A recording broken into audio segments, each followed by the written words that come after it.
Machine Learning and Oracle Linux. My name is Joost Pronk van Hoogveen, and I'm a product manager at Oracle. Hi there, my name is Simon Haler, and I'm a technical product manager for Oracle Linux. Here we have our standard safe harbor slide. Okay, so the agenda of what we're going to be doing. The first part will be an introduction into AI and ML, in other words, artificial intelligence and machine learning. Note this will be not super extensive because you can get into very deep detail forever if you want, but we want to give you a quick overview of what it is so you get a better idea of what we're talking about. And then we'll actually have two use cases or two examples.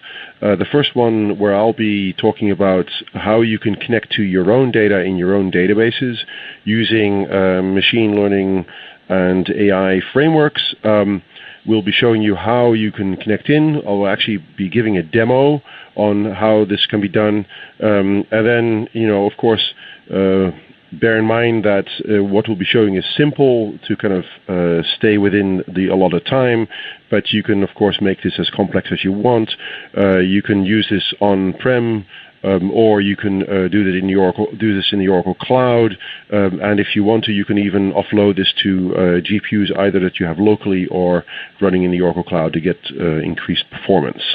And then the second use case, Simon will actually be talking about how you can leverage all of the AI and ML that we've put into the Oracle Management Cloud, and how you can use that straight out of the box and get the benefits without needing to know much about AI and ML straight off. And then finally, we'll be talking about we'll be taking questions, and so we can answer them live. Of course, note that during the whole presentation there will be a chat, and you can put your questions in that, and then we'll either answer them during the presentation, or we can take those questions at the end and give you answers at that point in time. So, if something pops up, don't be shy, put them into the chat, and then we can take them as questions. Okay, so first, let's talk about machine learning and artificial intelligence. So machine learning is a subsection of artificial intelligence, and this session is not intended to be the end-all on learning you how to do machine learning and how to do artificial intelligence. The session is to give you a taste of what we can do. And so in that light, I'd like to first talk about what it actually is. So the key thing about machine learning is that it is the ability to use data to make intelligent self-learned predictions. Think of, for example, self-driving cars, voice and face recognition that you have these days in all kinds of tools, but also think about systems optimization, hardware failure prediction, things like that, and then not least how it relates to your business. For example, you can use it to do fraud detection, things like find out what your customer preferences are, when should you stock what where, and for example also do investment prediction. And so in general how this works is you have training data, you have essentially data that allows you to learn the area, the space that you're trying to kind of make the machine learn, and then you have test data that you've pulled out of your training data to validate that you haven't overlearned on just that training data, and it's applicable to other types of data that you haven't learned against. This creates a model, and then once you have this model and you've validated the model, you can take new data and then use that to make a prediction. And this cycle, of course, gets optimized over time. And the key thing here is that you essentially get to something, you find trends or you find certain things that you didn't know you had before, but it's all coming from your data. The key thing here is that what we're trying to show here is that it's all about data and quite often your data. And one of the things I want to show in the first section is how you can actually get to your data that you might already have in Oracle databases or other types of locations, and how you can get to this.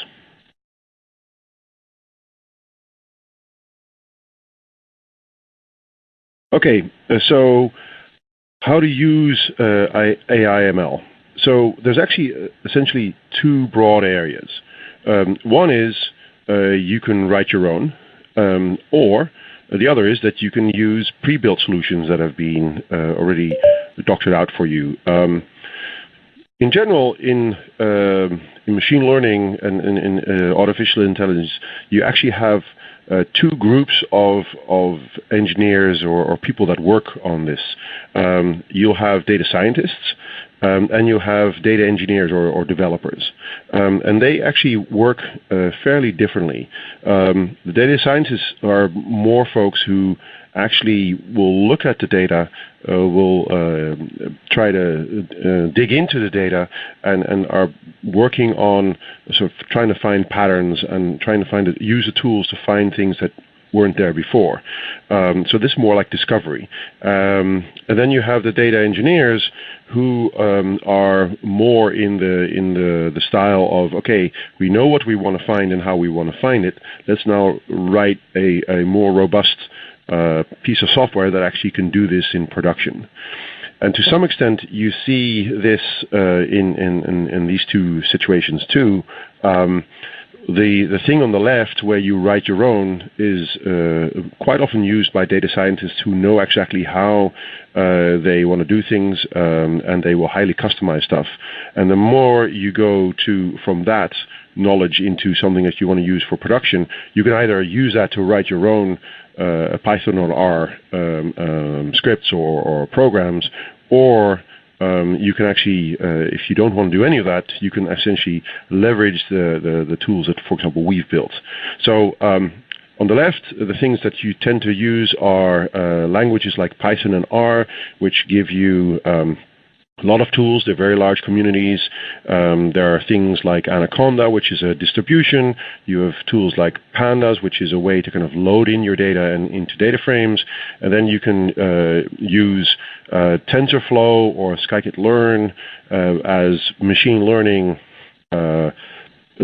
tools or algorithms that can then offload sometimes even onto GPUs and things like that. And then there's other things that can layer on top of this, like Keras, that makes TensorFlow easier.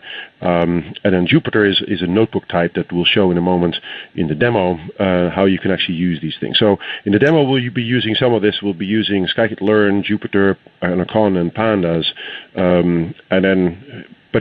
That's to kind of show a fairly simple situation, but this is sort of what people will do.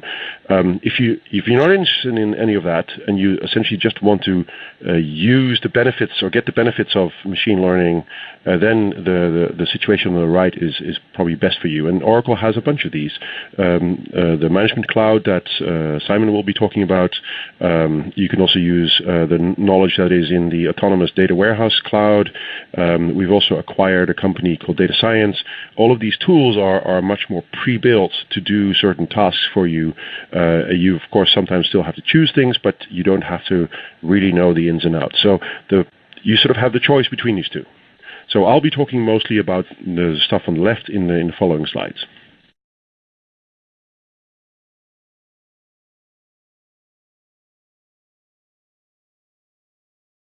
Okay, so if you actually want to use AI/ML yourself, you probably will be wanting to connect to an Oracle database. You probably have a lot of Oracle databases as an Oracle customer, and you'll find that there's a lot of data in there that you actually probably are not mining in this type of way, and you might be wondering, how do I actually connect to this? And so what I'm going to try to show is how you do this. So the key thing is, if you have a database, you'll need something to connect to the database, and this is called the Oracle Instant Client. This is the thing also when you use SQL Plus and others. This is the tool that allows you to connect to the database. You'll have to install this if you're connecting from a different machine to the database machine. You have to install it on that machine that you're connecting from. And then if you want to talk to Instant Client through a language, for example, Python, you'll need a plugin to the Instant Client. In this case, for Python, you'll need CX Oracle, which is a library inside Python that will allow you to connect to the database. And once you do that, you'll probably be bringing the data into a data frame like Pandas, or you could be using NumPy. These are things that can hold enormous tables and do work on these tables and manipulate them and then push them into the machine learning algorithms. So on top of that, of course, you do this model learning library, so scikit-learn, TensorFlow, Keras, etc. And so an example we'll be giving will be showing how we're using scikit-learn through Pandas, through CX Oracle, through Instant Client, and pull in the Oracle database logic or data.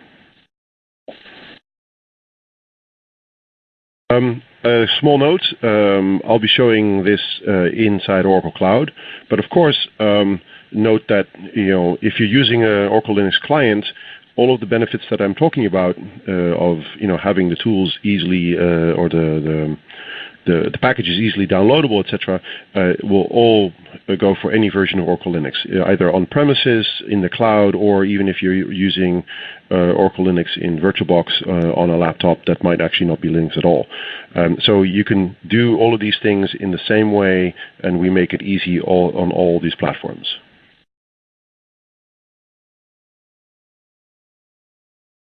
Okay, so the things you need to set up are, in this cloud example, are, of course, you first have to install the Oracle Linux, and then you use yum install to pull in the instant client, and you'll have to do a little bit of massaging to make sure it's all happy and ready. Once you have that, you can download the additional pieces that you need. In my example, I'm using Anaconda, which is a fairly large distribution for Python, and it has R2 and all kinds of other things, but it has all of the tools I need. It has scikit-learn, it has CX Oracle, it has Pandas, it has all this stuff it has in it. So I've used that, and then what I've done is I've run conda install CX Oracle, which then will pull in the CX Oracle module or package, and then I'll start up the Jupyter Notebook, which is a style of working with your data. And what that actually does, it'll start a web service on your machine or on a remote machine in our case, and you can connect to it through a web page. And what's happening in the background is Python is running in a kernel on the machine that you've connected to, and you can essentially use that Python, and you can expand your what we call notebooks. You can run the logic there, and you can run it over and over again, or just in one go. So it's a very flexible tool to allow you to kind of expand and learn and quickly write applications.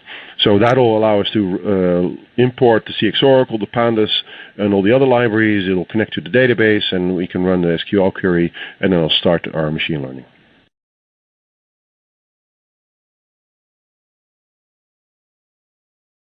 So when installing the instant client, you essentially have two options. One, I can either use yum. This is one of the benefits of using Oracle Linux. We actually have this in the Oracle Linux yum repository, and you can essentially just do yum install and then pull it in. After you've done that, you will have to do some twiddling with the libraries to make sure that it's visible, but that should all be, those are easy steps. Alternatively, you can also go to OTN, and if you're not running on Oracle Linux, this is the only way you'll do this. Then you'll have to go to OTN, download the instant client for the operating system version that you're running, pull it in, add it that way, and then do all the link setting, etc. At the bottom of the slide, I have links to both a blog on how to use yum install in OCI and where to pull it from OTN.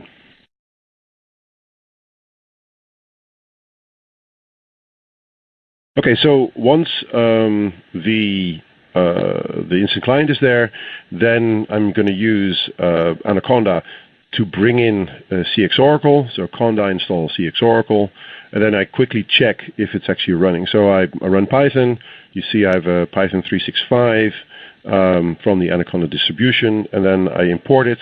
And then the way this works generally is you define the connection object by loading the class, and then you sort of you log in, and this is your regular credentials that you use to connect to your database remotely. In this case, I'm putting it in the script itself. It's probably better to kind of have load that in from a file and then load the variable in that way.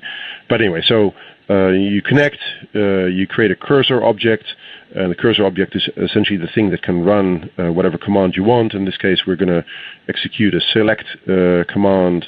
I'm just going to grab everything from a certain table, and then once I have that, I can close the link, the cursor object, the connection, and then I can do with this data what I want. So once I have that, I'll probably pull it in. So what you'll see in the demo, I connect and I pull it into a Pandas data frame, and at that point in time, it's in the Pandas data frame, and then the data is usable in whatever way I want.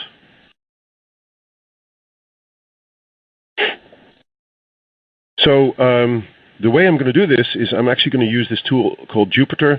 Like I said, this is a web-based tool. What's actually happening, there's essentially a web server running on the machine I'm connecting to, and I'm connecting to it.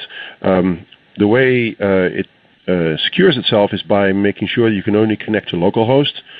Plus, if you're running this in a cloud, you essentially want to securely connect to it, and you don't want to have the whole world be able to get to your system or your data. So the way I'm going to do this, I'm going to redirect the port the Jupyter Notebook binds to, being 8888, and redirect it through to the local host on my laptop. And so in this way, I can connect through and connect to the Jupyter Notebook that way. So the way this works is I do the SSH, then I'll activate the Anaconda virtual environment. This is the environment I'm running in. This allows me to have my own set of packages separate from maybe other projects that I'm having. And then I start Jupyter Notebook, and I make sure I point it to IP address 0.0.0.0, which is code for don't try to locally instantiate a browser, but wait until someone else connects. And then at that point in time, I connect to localhost, and I get to see the screen. We're going to show you the demo, and this will walk through all of the different elements of the things I talked about, and you'll get a better picture of what I meant.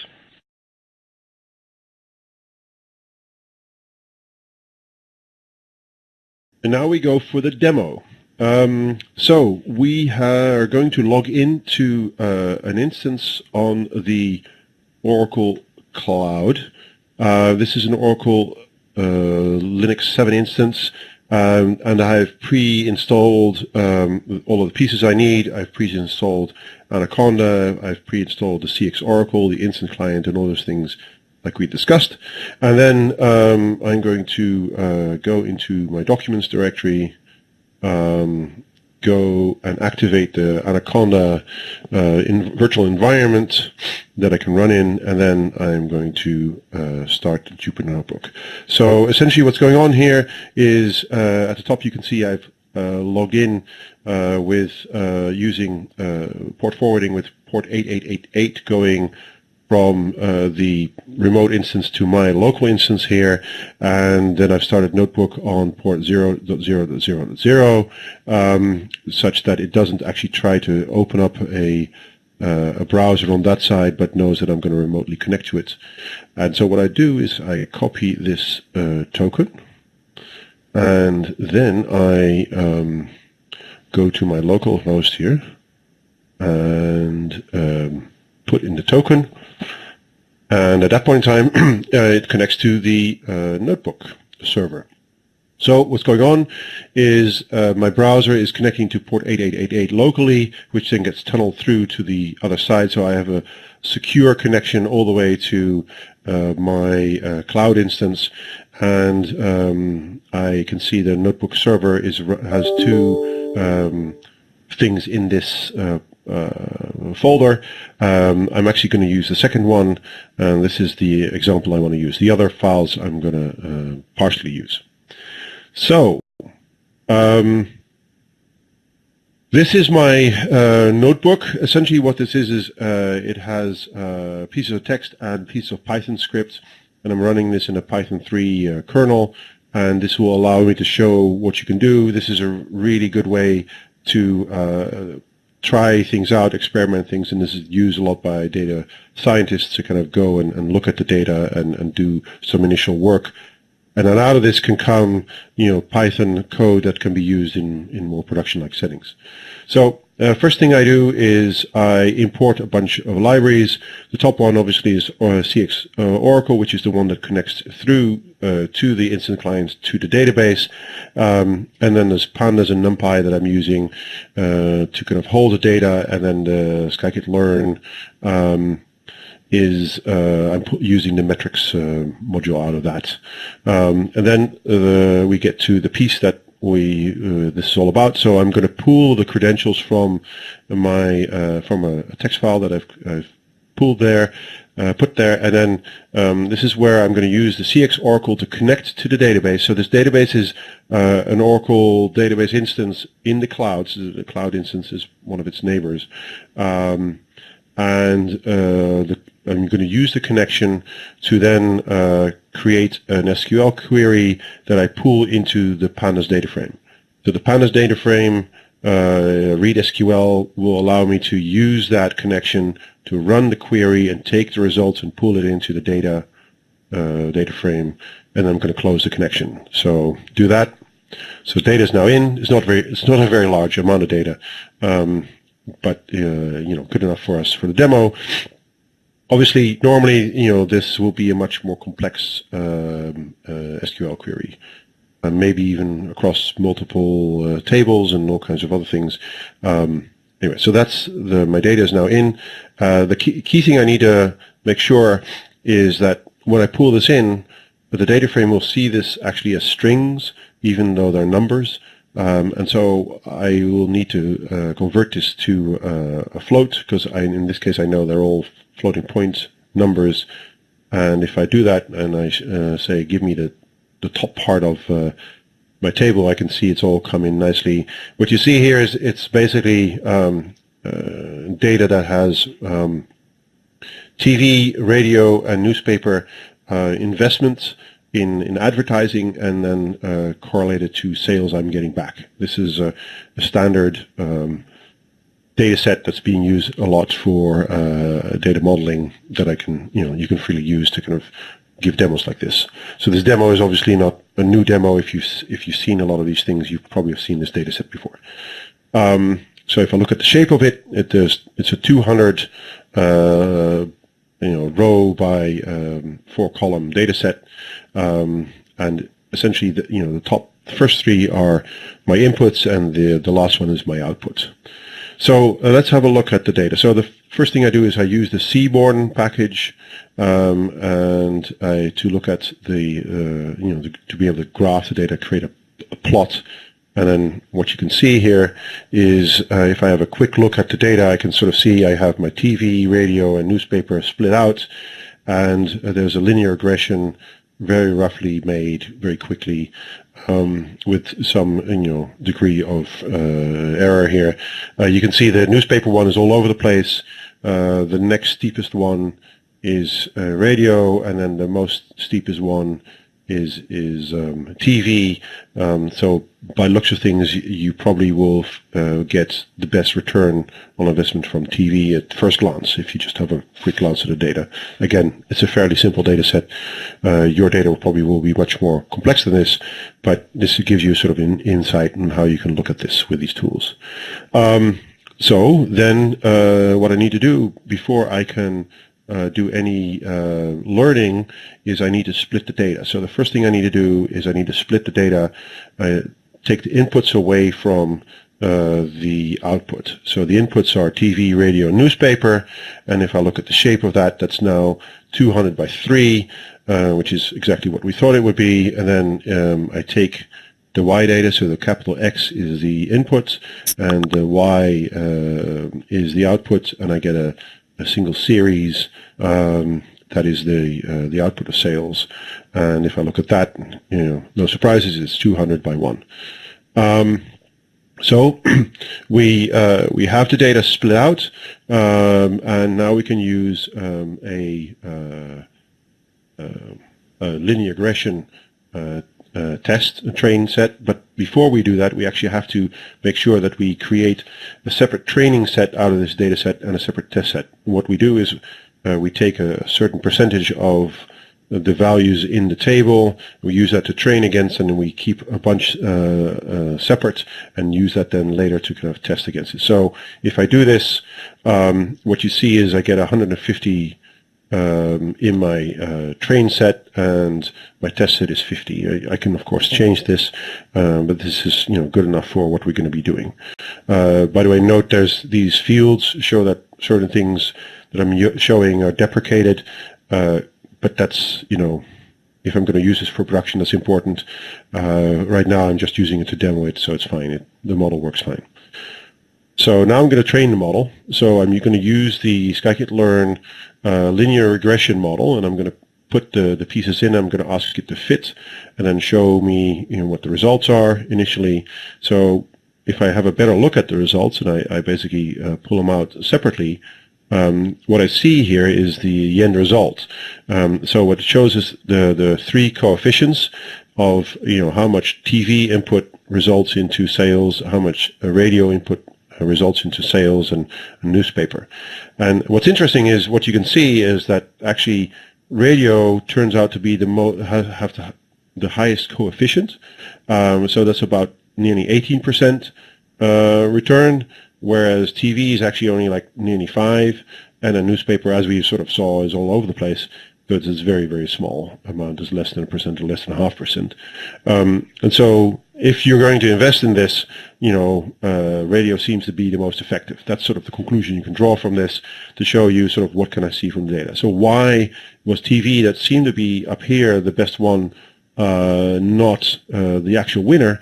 One of the things I sort of glanced over when I was showing this is the scale down here actually shows you have to invest much fewer dollars to get the same amount of sales than over here. So even though this is visually steeper, you can, with less investment here, you get actually much more return than over here. So the top here is 300 and the top here is 50, and you sort of see a very similar line coming out of that. So that's reflected back in the data here. So again, you can use something like this to use machine learning like this to kind of fit and make business decisions or decisions on what you should continue to do, or other types of things that you do with the data in your database to help you improve your business or your return on investment in this case, or other types of things. So there's another step obviously that you normally do is you validate it, and so I'm now looking at the mean squared error of the test set, and I get a value of 1.4. Depending on what you're looking at, this could be a good value or it could be a bad value. This is very specific to the situation. So this is a very quick demonstration of how you could use a machine learning algorithm like linear regression to do some modeling of different types of inputs, and then give you sort of a prediction on how well you'll be doing if you would be investing in one of these things. So this is where we end the demo. So yes, thanks very much for that demonstration.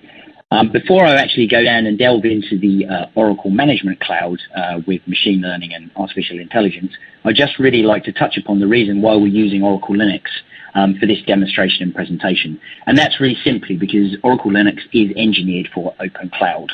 It's built for enterprise workloads, it's fully based upon open standards, and it's a complete offering with respect to offering virtualization, containers, orchestration, live patching using tools such as Ksplice, and also management and clustering tools, and things like dtrace for diagnostic tools. And also, most importantly, it powers the Oracle Cloud and all of our Oracle engineered systems.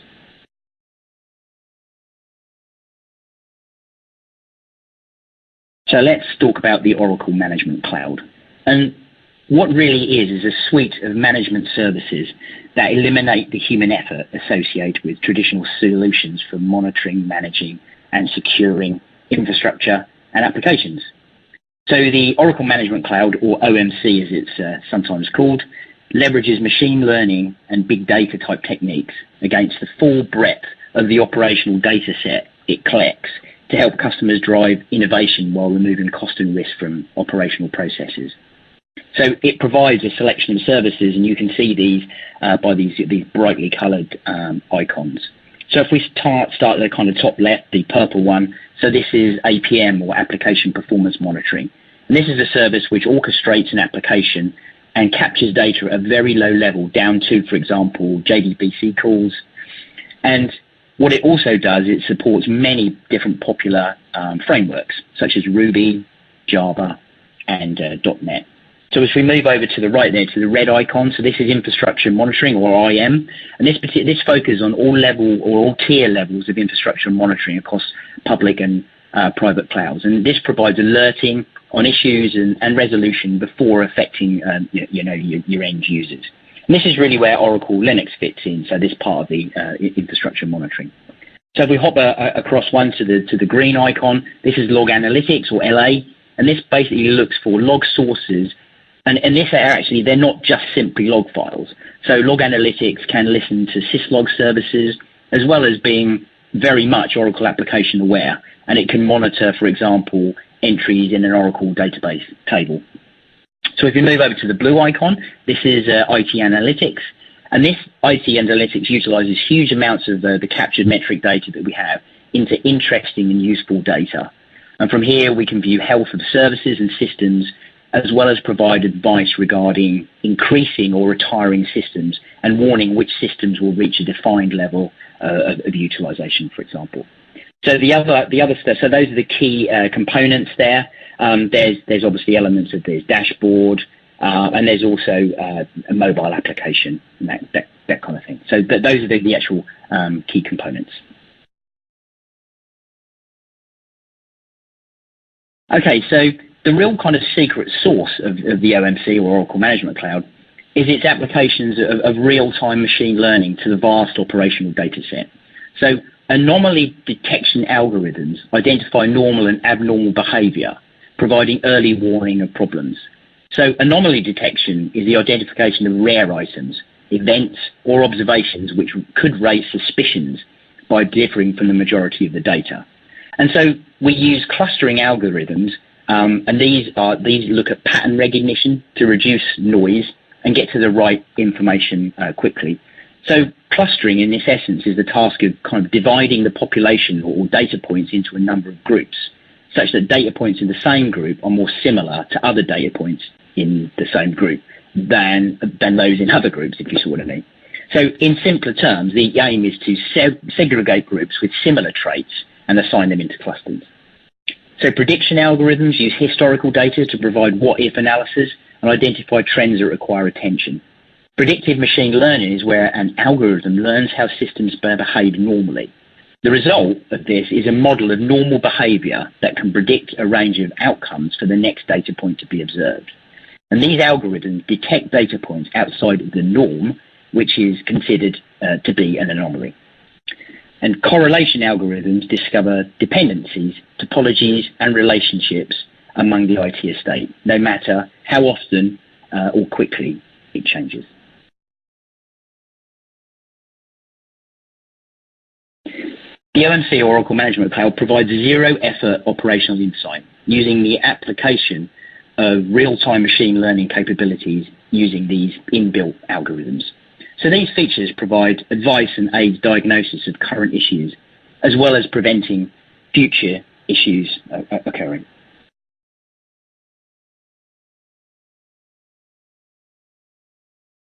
So with respect to diagnosing errors, the OMC uses the specialized machine learning algorithms to analyze and explore log data as quickly as and effectively as possible.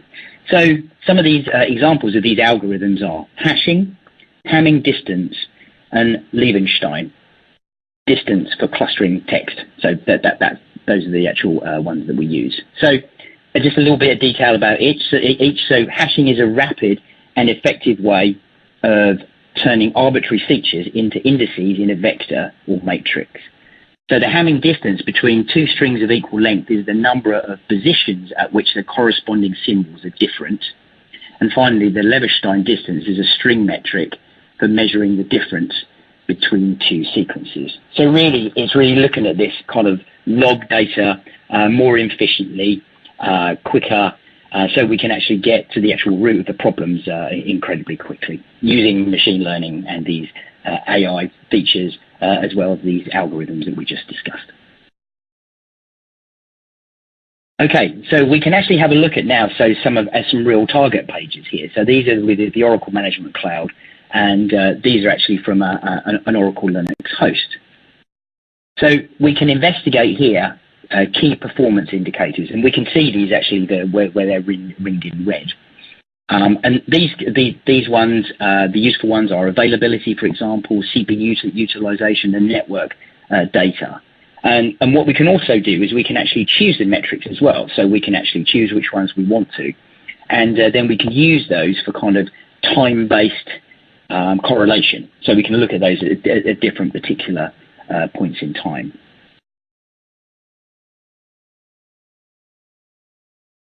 So moving on from this, how do we actually use machine learning to answer the question, is this expected behavior? Now, to do this, we use baselines. And so the OMC, or the Oracle Management Cloud, uses baselines, which are really an expected range of values for a metric based upon its past performance. And so these particular baselines, they're this expected range of values, and what the OMC does is it kind of learns as things goes on. So as things change or events happen, then what they do is these particular metric events are learned and to say, okay, so this has happened at this particular point in time of a day, and we can see this through what we call seasonal changes. And the baseline engine automatically tracks those particular changes and then looks at the seasonality as well.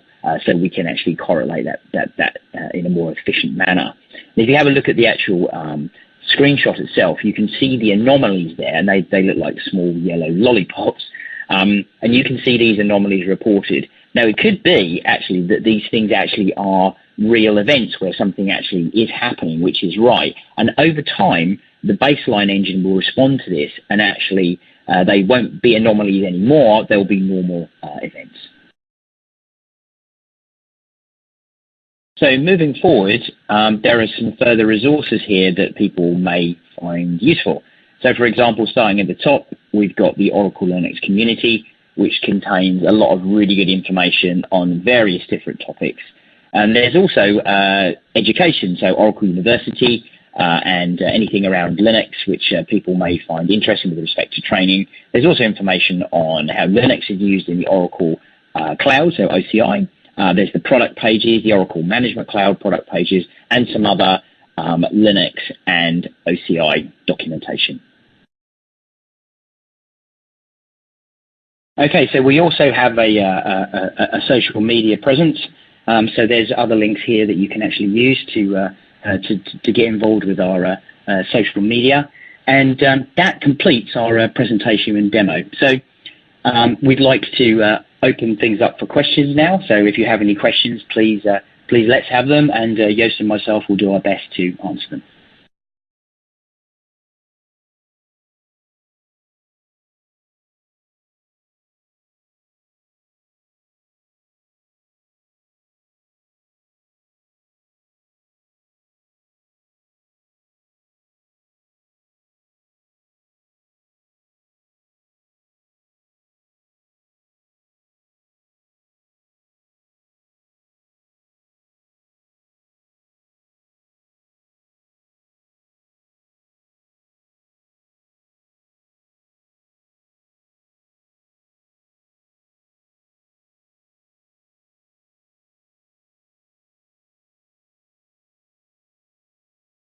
Hello, everybody. Is there any questions live?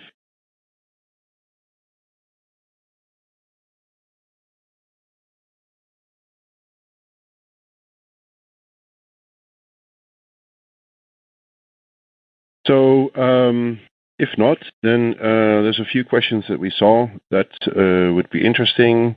Okay, Simon, so I guess one of the questions that we saw was if you can do this with any database with regards to connecting to it.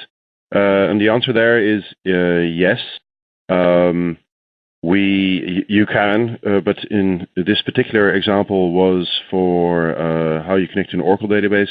In general, Pandas has many ways of connecting to data sources, either files or databases, or comma-separated value files or other things. So or web pages. So there's many ways of connecting to your data source. But the key thing which we wanted to highlight here is how you connect to an Oracle database using Oracle Linux and the plugins that we can put in. The other thing that came up was if this is the same capability as on-prem and in the cloud. And the answer there is you can use this in the same manner in on-prem and the cloud, especially the tools that allow you to run things like the Pandas, so the Python tools. You could run them equally in both in Oracle Linux, no problem. And you could even connect from on-prem to, for example, a database instance, because that was another question. Can you actually connect to other cloud services?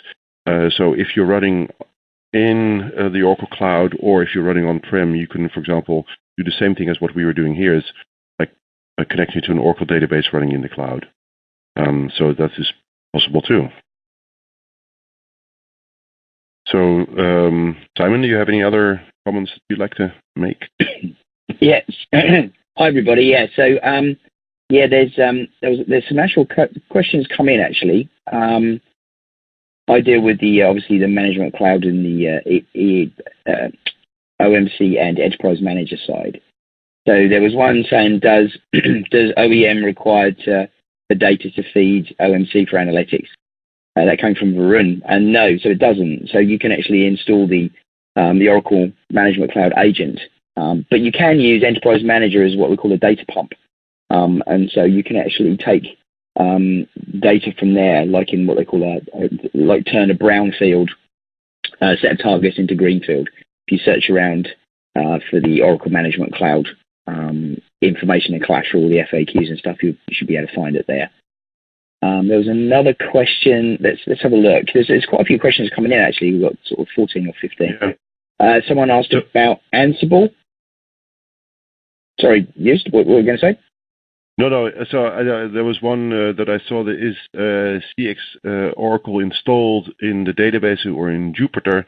CX Oracle is something you install as part of your Python sort of packaging. So you use the Python installer like pip, or in my case, I used Anaconda to pull it in. But it's essentially CX Oracle is part of your Python story. In my case, I was using Anaconda to bring in CX Oracle, but it also brought in Jupyter. So the Anaconda distribution has both CX Oracle and Jupyter as part of its offering. I pulled in both using Anaconda, and this way I got it in. But there's many other ways of bringing it in. For example, just using the Python installer pip. It's a way to kind of do that. Right. Thanks, Joost. So one came in from Pawan about using Ansible for automating day-to-day DBA activities. So they ask, does Oracle have anything similar for DBA? So Enterprise Manager is the kind of primary management tool for Oracle database and Oracle applications and Linux and Oracle VM Server and things like that. So you can use Enterprise Manager and that as a service option. So you can do database as a service, or you can just do lifecycle management.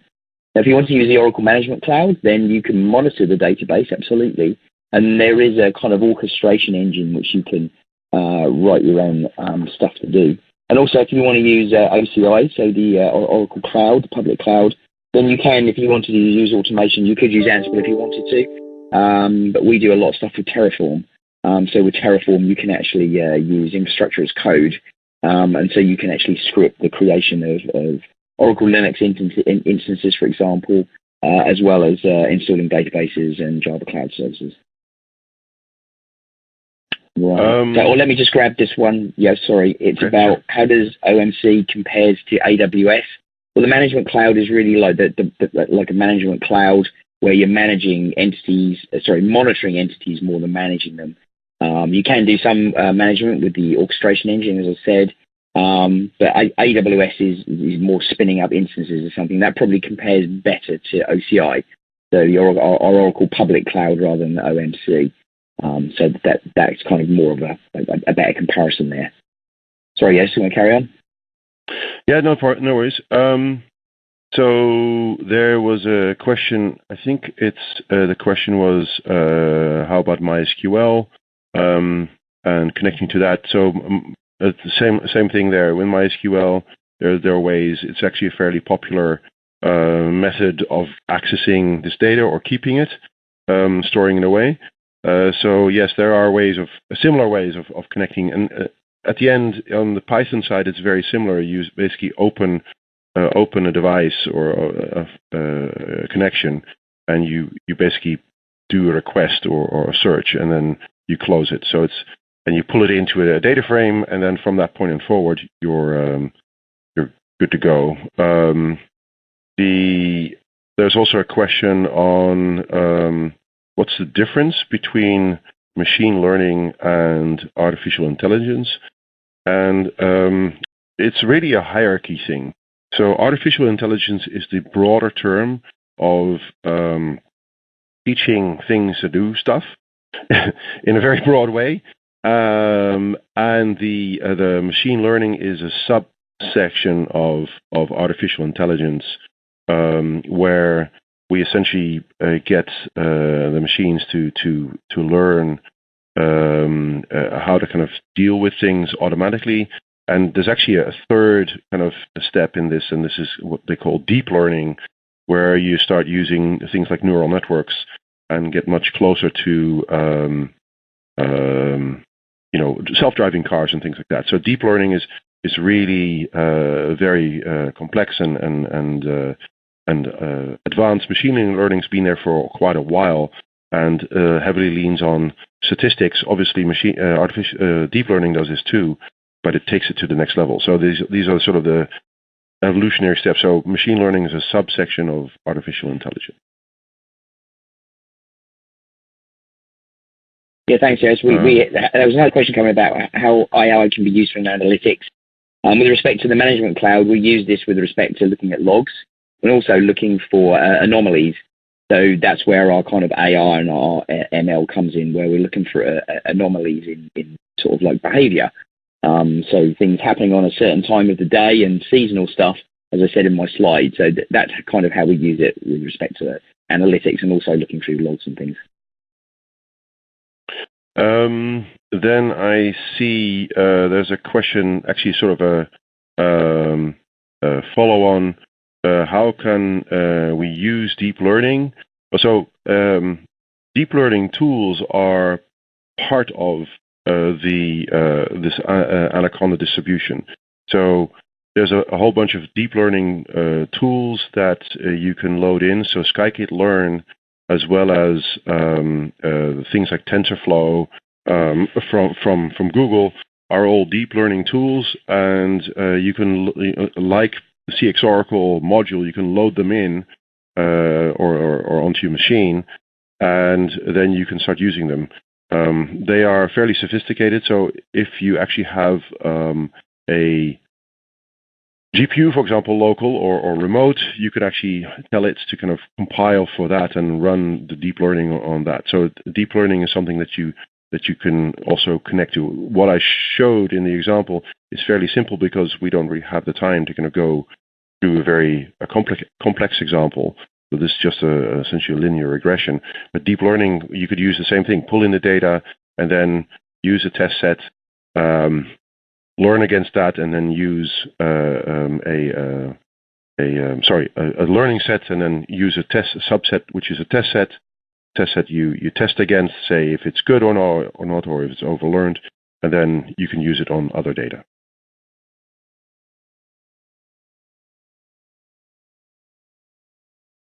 Great, thanks, Joost. There's a good question just coming actually is, what's the best way to start with this? And another one I got asking saying, is about career path and is this a good thing to get into? I mean, to really get started, and we just do what Joost and I did really, which is to actually start looking at this and see where it actually fits in the areas that you're actually interested in. So the areas that we're interested in is, Oracle Linux and Oracle Linux running in the cloud and utilizing, cloud services such as database and that kind of thing, and seeing how you can actually put these actual technologies into kind of practice. So it's really just kind of looking for opportunities to use this sort of these kind of like features in your day-to-day tasks. Really.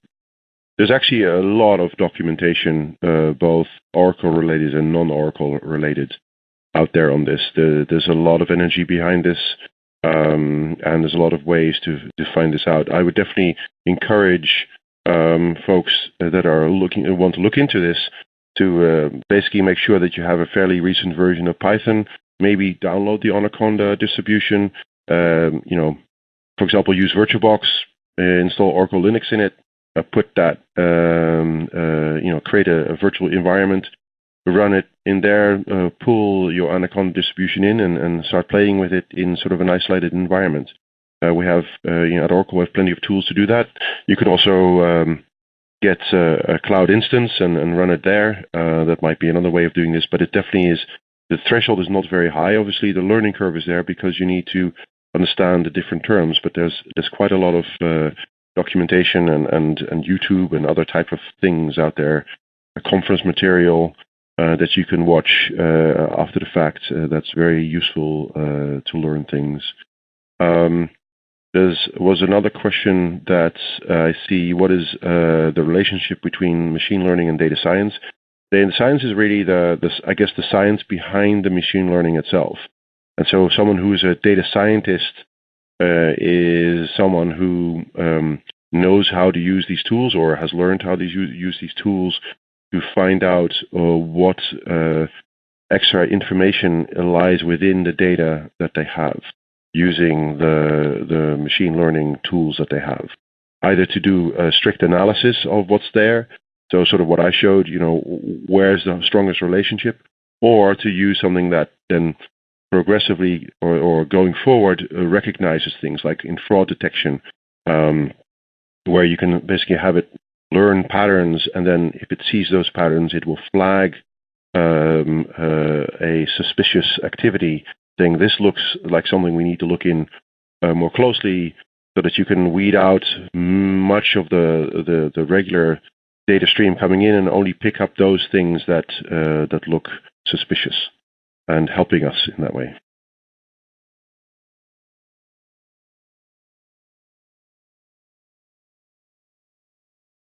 Okay, I think we're getting towards the end of the questions. There was one that came in.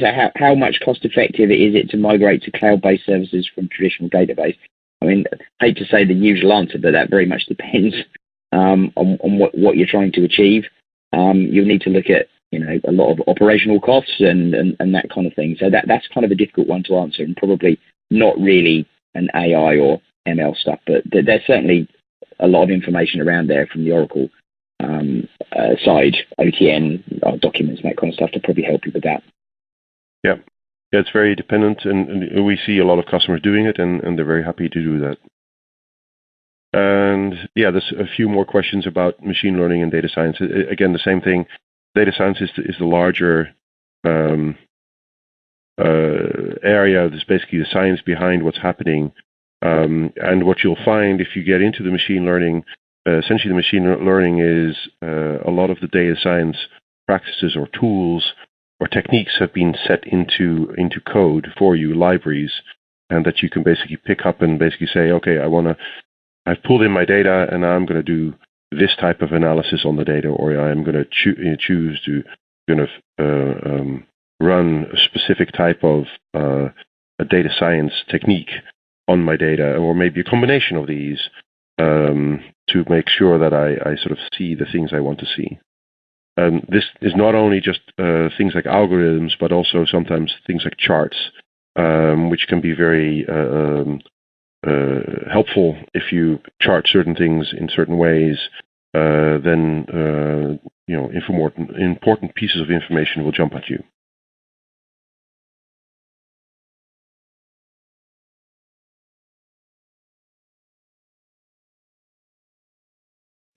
Okay, I think there's just a couple left. Yeah, it's just people are asking in the marketplace, are they looking for experienced people in this domain? I guess it's an interesting area to be in. Yep. Not my primary focus, of course, and I know it's the same for Joost, but we found it both quite interesting to look at it with respect to our different kind of fields of study. Yes, well, it's definitely a very there's a lot of growth in this area, and this is a very uncharted territory for a lot of companies, and they're starting to understand that this is an area where they need to get more expertise and to see if it can help them. And that's part of what we were trying to do, is show how actually easy it is to access this stuff from within a more traditional market, or leverage the things that we on Oracle have built, so that you can actually take your database, or you can use Oracle tools to use these techniques and either look at your own data or have the tools like Simon was showing, analyze your data center and make sure it's running more effectively. Yeah, thanks, Joost. Just one other thing is that I think the questions are now done. Just to let everybody know that you can actually download this session again, should you wish to want to rerun any parts of it. So any part, if you want to listen to it again, see the demo again. So you should be able to get that on demand if you wish. Yeah, it'll remain at the same URL. It'll be available. Also, if you want to point other people to it, feel free to do so. It'll be available in about an hour after this web, so about an hour from now.